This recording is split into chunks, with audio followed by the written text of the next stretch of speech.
యెషయా గ్రంథం 53వ అధ్యాయం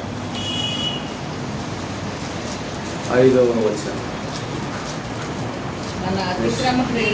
మన అతిక్రమ క్రియలను బట్టి అతడు గాయపరచబడెను. మన దోషములను బట్టి నలుగగొట్టబడెను. మన సమానార్థమైన శిక్ష అతని మీద పడేది. చిన్న ప్రార్థన చేసుకుందాం.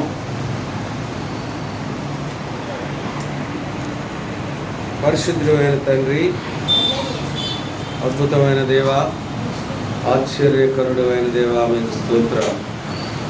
ఈ కృపంతటిని బట్టి అయ్యా మిమ్మల్ని స్తుతిస్తూ ఉన్నా.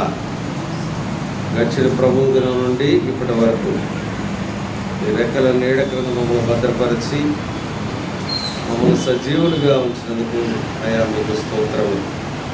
ప్రత్యేకముగా ఈ వారం అంతట్లో మీరు చేసిన గొప్ప కార్యాలు, మీరు చేసిన గొప్ప పనులు, మీ కాపుదల బట్టి మమ్మల్ని స్తుతిస్తున్నాం. అయ్యా మేము మిమ్మల్ని ఆరాధించడానికి మీరు మాకు ఇచ్చిన లేఖన బాగుందా మీరు మాతో మాట్లాడమని, నా తండ్రి మీకు ప్రీతికరమైన ఇష్టపూర్వకమైన ఆరాధనని మీరు చెల్లించడానికి కావాల్సిన కృపను దయచేయండి. యేసుక్రీస్తు వారి పరిశుద్ధమైన నామంలో నిలబడుతున్న అనుకునే నన్ను మీ శిలువ చాటు మరుగుపరుచుకొని మీ ఆత్మతో అభిషేకించి మీ మాటలు నా నోట్లో వచ్చాను. యేసే నామం పేరు ఈ మనవి చేస్తున్నాము తండ్రి, ఆమేన్. దేవుని ఇక్కడ మనం గమనిస్తే పరిశుద్ధ గ్రంథము దేవుని యొక్క ఆ శిలువ శ్రమని మనకి చాలా స్పష్టంగా మరి యెషయా ప్రవక్త ఈ యొక్క అధ్యాయంలో పరిశుద్ధాత్మ యొక్క ప్రేరణ చేత రాయించడం జరిగింది. చూస్తే 5వ వచనంలో మన అతిక్రమ క్రియలను బట్టి. అతిక్రమించినది ఎవరు? అతిక్రమించిన వారము మనము, గాయము చేసిన వారం మనము, దేవుని మీద తిరుగుబాటు చేసిన వారం మనము, అపరాధము చేసిన వారం మనము. కానీ అతిక్రమించింది మనము, పాపము చేసింది మనము, అపరాధము చేసింది మనము, కానీ గాయపరచబడింది మాత్రము మరి ప్రభువుగా ఉన్నారు. ప్రియమైన దేవుని పెట్టారు. చూడండి, ఇక్కడ మన అతిక్రమ క్రియలను బట్టి అతడు గాయపరచబడాడు.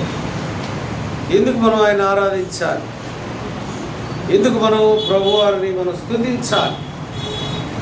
ఎందుకు మనము దేవుణ్ణి ఆరాధించాలి, దేవునికి స్తుతులు చెల్లించాలి అంటే మనము చేసిన క్రియలు, మనము చేసిన పాపము, మనము చేసిన అతిక్రమములకు కింద చూస్తే ప్రియమైన దేవుని సంఘమా, ఇక్కడ దేవుని వాక్యం చెప్తా ఉంది, మన దోషములను బట్టి నలుగగొట్టబడి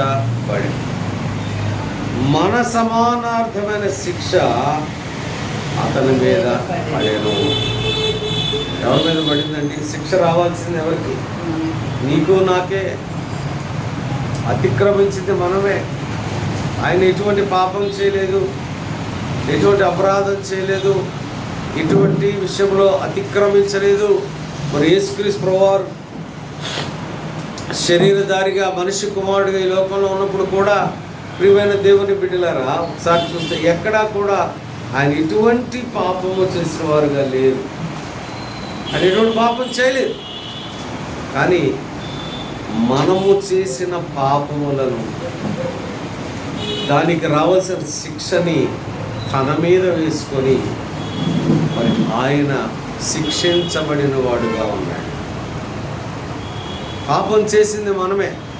చూస్తామా ఎలా పాపం చేశాను? చూడండి ఒకసారి ఎఫెసీయులకు రాసిన పత్రిక 2వ అధ్యాయం 11-12 వచనాలు చూస్తే 11-12 వచనాలు చూస్తే అపోస్తలుడైన పౌలు గారు ఎఫెసీ సంఘానికి రాసిన పత్రిక. కాబట్టి శరీర విషయంలో అన్యజనులయుండి శరీరమందు చేతితో చేయబడిన సున్నతి గలవారు అనబడిన వారి చేత మీరు ఆ కాలమందు ఇజ్రాయేలుతో సహపౌరులు కాక. ఆగమ్మ, ఇజ్రాయేల్ అంటే ఎవరు? ఇజ్రాయేల్ అంటే దేవుని బిడ్డలు, దేవుని ప్రజలు. దేవుని ప్రజలు, దేవుని ప్రజలతో మనకు సహవాసం లేదు, పౌరుషత్వం లేదు. సహపౌరులు కాక ఏమన్నాడు? ఎలా ఉన్నాం మనం? ఎటువంటి తప్పు చేసావు అభినయ? ఎటువంటి తప్పు చేసామా? ఇజ్రాయేలుతో సహపౌరులు కాక. పౌరుషత్వం లేదు, వారితో మనకి ఎటువంటి సహవాసం లేదు, పౌరుషత్వం లేదు, దేవుని ప్రజలుగా మనకి ఎటువంటి జ్ఞానం లేదు. మరి అలాగనే తర్వాత చదవమ్మా అఖిల. సహపౌరులు కాక పరదేశులను, వాగ్దాన నిబంధనలు లేని పరజనులను, నిరీక్షణ లేని వారును, లోకమందు దేవుడు లేని వారునయ్యుండి క్రీస్తుకి దూరస్తులై ఉంచుదని. ఎలా ఉన్నాం మనం? అపరాధము చేయటం వల్ల, పాపము చేయటం వల్ల దేవునికి దూరంగా ఉన్నాం. దేవుడే లేడు అని మాట్లాడిన సందర్భాలు, మాట్లాడిన పరిస్థితులు కూడా ఉన్నాయి. మరి అటువంటి నీకు నాకు రావాల్సిన శిక్షని తన మీద వేసుకున్నాడు. చూసారా? తన మీద వేసుకొని ఏం చేస్తూ ఉన్నారు? ఆ శిక్షను భరించిన వాడుగా ఉన్నాడు. ఆయన దేవుని సంఘం నిజంగా చూస్తే ఆయన యొక్క త్యాగము, ఆయన యొక్క కార్యాన్ని చూస్తే జీవితాంతము మరి ప్రభువారు మనం స్తుతించకుండా ఉండలేదు. నిజంగా జీవితాంతం ఈ లోకము నుండి మనం విడిచిపోయేంత వరకు కూడా ప్రభువా, నిజంగా నేను ఏ పార్టీ వాడిని ప్రభువా, నీవు నా కొరకు నేను చేసిన అపరాధం నిమిత్తం, నేను చేసిన తప్పుల నిమిత్తం, నేను చేసిన మరి దుష్ట ఆలోచన నిమిత్తం, నేను చేసిన దుష్ట తలంపుల నిమిత్తం నాకు రావాల్సిన శిక్షని ప్రభువా మీరు భరించారు. మరి నేను అతిక్రమం చేస్తే మీరు గాయపరచబడ్డారు ప్రభువా. నా దోషాలని, నా ప్రభువా, నా దోషాలను బట్టి మీరు పడ్డారు ప్రభువా. నేనేమి ఇవ్వగలనయ్యా? నిజంగా మీరు చేసిన ఆ పనిని, ఆ త్యాగాన్ని చూసుకుంటే నేను మీకు ఏమి ఇవ్వగలను ప్రభువా? జ్ఞాపకం చేసుకోవాలనుకుంటారు. కింద వచనాలు చూసుకుంటే ఆ చివరి భాగం, అదే వచనాల చివరి భాగం చూస్తే తాను పొందిన దెబ్బల చేత ఏం జరిగిందట? మనకు స్వస్థత కలుగుతుంది. తాను పొందిన దెబ్బల చేత. 53:5 చదవమ్మా అఖిల. 53:5 యెషయా గ్రంథం 53వ అధ్యాయం 5వ వచనం. మన అతిక్రమ క్రియలను బట్టి అతడు గాయపరచబడెను, మన దోషములను బట్టి నలుగగొట్టబడెను, మన సమానార్థమైన శిక్ష తన మీద పడెను. అతడు పొందిన దెబ్బల చేత మనకు స్వస్థత. ఏ స్వస్థత? 2 విధాలైన స్వస్థత. ఒకటి శారీరకమైన స్వస్థత, రెండవది ఆత్మీయమైన స్వస్థత. శారీరకంగా ఎన్నో వ్యాధులతో, బాధలతో, మరి అనారోగ్యంతో, అస్వస్థతతో ఉన్న నిన్ను నన్ను ఆయన పొందిన దెబ్బల చేత మనకేం జరిగింది? స్వస్థత వచ్చింది. అదేంటండి, ఎన్నో సంవత్సరాలు నేను ఈ యొక్క బాధపడతా ఉన్నాను, మరి నాకు ఏం స్వస్థత రాలేదు అని అంటే, ఆ స్వస్థత తన దగ్గర నుండి పొందడానికి కావాల్సిన యోగ్యత, ఆ క్రమశిక్షణ, అలాగనే ఆ యొక్క ఆత్మీయమైన సిద్ధపాటు ఉందా లేదా అనేది మనం తెలుసుకోవాలి. కొంతమంది అంటూ ఉంటారు, అయ్యా ఎన్నో సంవత్సరాలు బాధపడతా ఉన్నాను కానీ నాకు స్వస్థత రావట్లేదు, నేను ప్రార్థన చేస్తూ ఉన్నాను నాకు స్వస్థత రావట్లేదని కొంతమంది ఏం చేస్తారంటే చెప్తూ ఉంటారు. కానీ రాకపోవటానికి కారణం మనమే, కానీ ఆయన ఆల్రెడీ మనకు స్వస్థత ఇచ్చాడు. ఒక్క వాక్యం చదవమ్మా. తను పొందిన దెబ్బల చేత స్వస్థత. చూసారా, దేవుడు ఇచ్చాడు ఆల్రెడీ స్వస్థత. కానీ we are not in a position to receive. ఆయన ఇచ్చే స్వస్థతని మనం తీసుకునే స్థితిలో లేవు. ఆయన ఇచ్చే స్వస్థతని మనం తీసుకునే స్థితి లేదు. అంటే ఆత్మీయంగా వెనకబడి ఉన్నాం. ఇంకొక విషయాన్ని చూస్తే ప్రియమైన దేవుని బిడ్డలారా, దేవుడు ఆయన యొక్క స్థితిని, ఆయన వ్యక్తిత్వాన్ని మనం చూస్తే, ప్రియ దేవుని సంగమా, ఆయన చేసిన గొప్ప కార్యాన్ని మనం చూస్తే ఏమంటాడంటే 2వ వచనం చూద్దాం. అది 53:2. లేత మొక్క వలెను ఎండిన భూమిలో మొలిచిన మొక్క వలెను అతడు ఆయన ఎదుట పెరిగాను. అతనికి స్వరూపమైనను సొగసైనను లేదు. మనం అతన్ని చూచి అపేక్షించినట్లుగా. చూసారా ఎలా పెరిగారట? అద్వితీయమైన కుమారుడు, దేవునికి చాలా ఇష్టమైన కుమారుడు. అటువంటి కుమారుడు నీవు నేను చేసిన పాపములు పరిహరించటానికి ఒక మనుష్య కుమారుడిగా వచ్చి తనకున్న సమస్తాన్ని కూడా విడిచిపెట్టిన వాడుగా ఉన్నాడు. అందుకని అక్కడ చూస్తే స్వరూపమైన సొగసైనా లేదు, వ్యాధిగ్రస్తుడాయను, తాను పొందిన దెబ్బల చేత స్వస్థత కలిగిన, గాయములను నా కొరకై పొందెను క్రీస్తు. చూసారా పిల్ల, లేత మొక్క వలె పెరిగాడు. ఎటువంటి బాధ లేదు, శ్రమ లేదు. కానీ ఇటువంటి వ్యక్తి నీవు నేను చేసిన ఆ పాపముల నిమిత్తం ఆయన స్వరూపమైంది, సొగసూపం.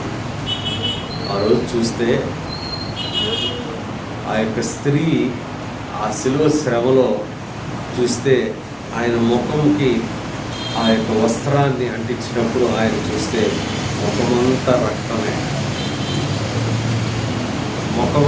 రక్తమే. ఏమైనా స్వరూపం, ఆయన ఎలాంటి వాడు? భూమి ఆకాశము పట్టజాలనంత దేవుడు. ఆయన ఎటువంటి వాడు? హిమము కంటే తెల్లనైన వాడు. ఆయన ఎటువంటి వాడు? ధవళవర్ణుడు. చూసారా? కాబట్టి అటువంటి యేసుక్రీస్తు వారు నీ కొరకు, నా కొరకు, నేను చేసిన అపరాధముల నిమిత్తం అభినయ ఏమైందమ్మా? చదవాలి. యెషయా గ్రంథం 53:3 చదవమ్మా ఒకసారి. యెషయా గ్రంథం 53:3. అతడు తృణీకరింపబడిన వాడాయ్, మనుషుల వలన విసర్జింపబడిన వాడాయ్.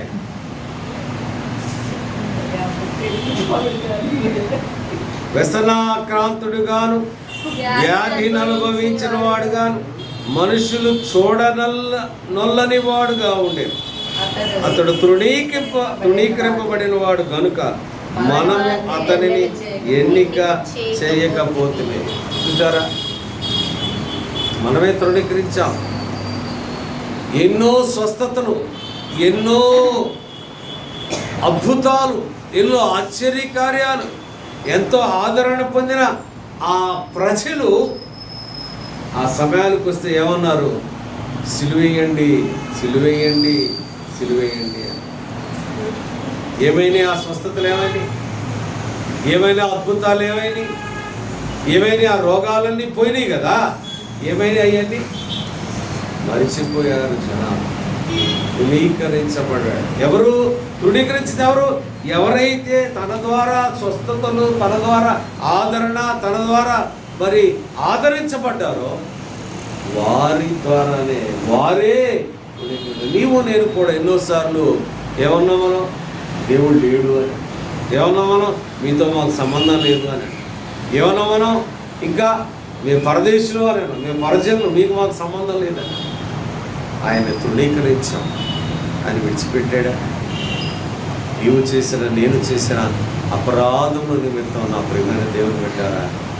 ఆయన ఆ శిలువ మ్రానుపై ఒంటరిగా మన కొరకు మరణించి ఆయన రక్తము ద్వారా మనకి పాప క్షమాపణ కలుగు చేసినది. అలానే 3వ రోజు లేచి పునరుత్థానుడై మరి మనము కూడా లేపబడతామనే నిరీక్షణ మనకు దయచేసినది దేవుడు పెట్టారు. మరి అప్పటి నుంచి దేవుడు మనల్ని విడిచిపెట్టారా?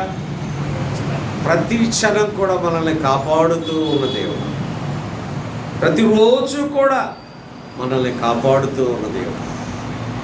కాబట్టి ప్రత్యేకంగా నిన్నటి రోజున నాకు చూస్తే 3 రోజుల నుంచి నా పరిస్థితి చాలా దారుణంగా, 3 రోజుల నుంచి ఎలా ఉందంటే చెప్పండి. ఇదంతా కూడా పట్టుకుపోయి ఎట్లా ఉందంటే అలా ఉంది. దేవుడు అడిగా, ప్రభువా భయంకరంగా ఉంది పరిస్థితి, నీవు ఇది గనక నా నుండి తీసివేస్తే నీ పనే చేస్తానయ్యా, నేను తప్పు చేస్తున్నాను క్షమించయ్యా అని ఒక ఆలోచన ఇచ్చాడు.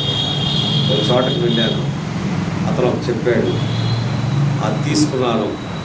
మరి అది తీసుకొని వేసుకోవాలని నేను ఆ టాబ్లెట్ వేసుకోకముందే నాకు స్వస్థత వచ్చింది.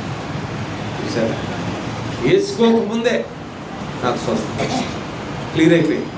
నేను రాత్రి రవితేజ్ హాస్పిటల్కి వెళ్ళి నా పరిస్థితి చాలా దారుణంగా, నేను ఆ టైంలో చాలా భయంకరంగా నా పరిస్థితి. కానీ నా దేవుడు ఆయన విడిచిపెట్టలా. నన్ను క్షమించిన దేవుడు, నాకు మారుమూసి ఇచ్చిన దేవుడు ఆయన బిడ్డగా తీసుకున్నాడు.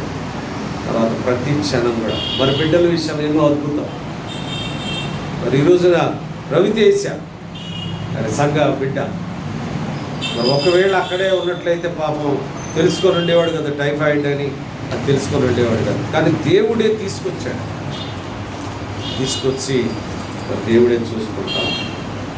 గొప్ప కార్యం కాదా? దేవుడు అని విడిచిపెట్టాడా మనల్ని? ఒకసారి చూడండి, 115వ కీర్తన, 115వ కీర్తన, 115వ కీర్తన 12వ వచనం. యెహోవా మమ్మను మరచిపోలేదు, ఆయన మమ్మను ఆశీర్వదించు. ఆయన ఇశ్రాయేలీయులను ఆశీర్వదించును. చదవండి. అహరోను వంశస్థులను ఆశీర్వదించును. పిల్లలనేమి పెద్దలనేమి తన యందు భయభక్తులు గల వారిని యెహోవా ఆశీర్వదించును. చూసారా? ఆయన మనల్ని ఎప్పుడు కూడా మర్చిపోడుతున్నాడు. బాధ వచ్చింది, శ్రమ వచ్చింది, దుఃఖం వచ్చింది, అవమానం వచ్చింది, అయ్యో మర్చిపోయాడేమో, ఎప్పుడు మర్చిపోయాడు. మనల్ని ప్రతి క్షణం కూడా మనకి ఏం కావాలో, ఏం చేయాలి, ప్రతి క్షణం మన ఆలోచన వేరుగా ఉంటాయి, ఆయన ఆలోచన వేరు. ఆయన ప్రణాళిక మనల్ని నడిపిస్తూ ఉన్నది. కాబట్టి జ్ఞాపకం చేసుకొని మొన్నటి రోజున రవితేజ విషయంలో కౌంటింగ్ పడిపోయింది, ప్లేట్లెట్స్ కౌంటింగ్ కానీ నిన్న 2 lakhs వచ్చింది. దేవుని కార్యం. కాబట్టి ఇవన్నీ కూడా జ్ఞాపకం చేసుకొని మన అతిక్రమణ క్రియలు బట్టి గాయపరచబడిన ఆయన్ని, మనము తృణీకరించిన ఆయన్ని, మన కొరకు శిక్షణ అనుభవించిన ఆయన్ని, మన రోగాలన్నిటికీ కూడా స్వస్థతనిచ్చిన ఆయన్ని జ్ఞాపకం చేసుకొని మన ఆరాధనలోకి వెళ్దాం. నిజంగా గొప్ప అవకాశం. తను చేసిన కార్యాలు, దేవుడు చేసిన కార్యాలు మనం జ్ఞాపకం చేసుకొని ఆరాధించాలి. కొంతమంది సహోదరులు రాలేకపోయారు, మరి ఇంకో తరుణం దేవుడు ఇచ్చడానికి కూడా మనం ప్రార్థించాలి. కాబట్టి ఆరాధనలోకి వెళ్దాం. నోరారగా చేతును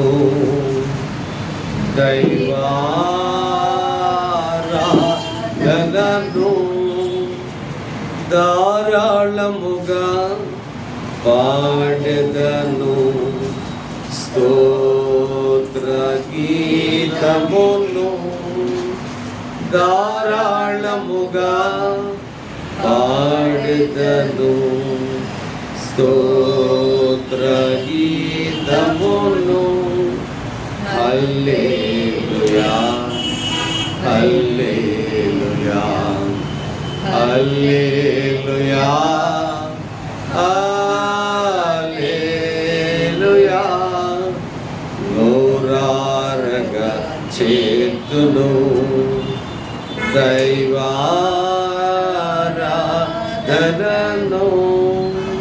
ఆరాధించండి.